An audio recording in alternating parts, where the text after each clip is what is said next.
I am your maths teacher Sumitaclassesjaipur. See, maths is very interesting subject. Why? Because you will find maths everywhere in your day-to-day life. Like you know the natural numbers, it starts with 1, your counting starts like 1, 2, 3 and so on. If you add 0 with natural numbers, you get a new set of number system, that is your whole numbers. So this way we have many set of numbers. Now we are going to learn a new number system today. So let's find out what is that. Suppose your mother got a chocolate and your brother ate half of that chocolate.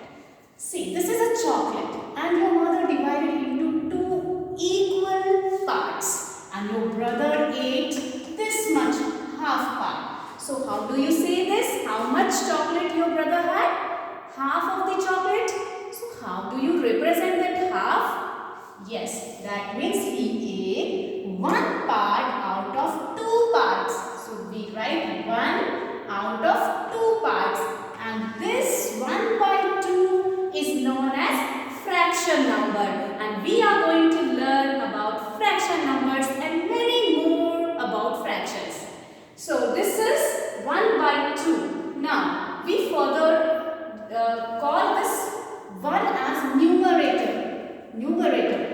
1 is known as numerator, and the total parts in which we have divided the whole. This 1 chocolate is known as whole amount, and we divide it into 2 parts.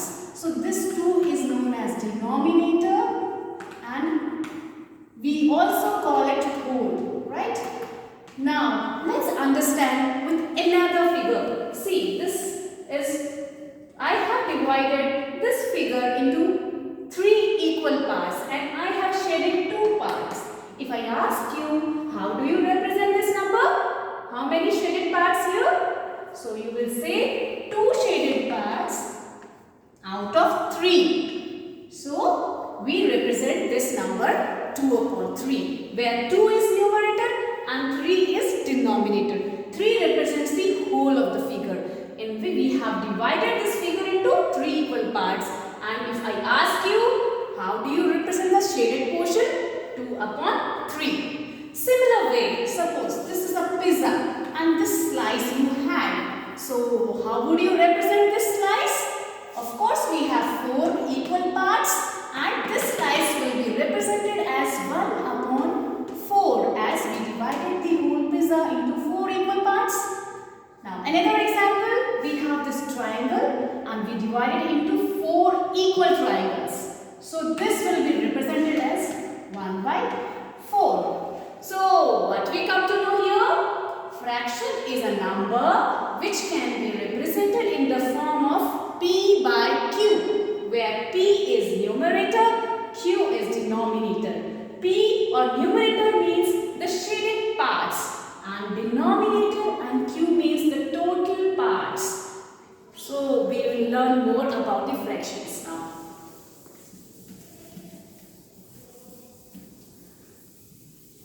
Now we have different types of fractions. So let's learn first like fraction, proper fraction. Let's start with proper fraction.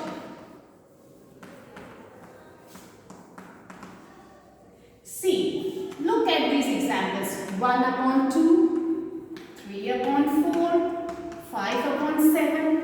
What do you observe here? Yes, we observed here that the numerator is smaller than denominator, right? So the fractions where numerator is smaller than denominator, those fractions are known as proper fractions. Now the second part is improper fractions. Now observe these fractions. What do you observe here? Yes, you see that numerator is greater than denominator. Here numerator is greater than denominator. So such fractions are known as improper fractions. Now we have third type of fraction, that is mixed fraction. Now what is this mixed fraction? As the name suggests, you something that mixed. Mixed means it's a mixture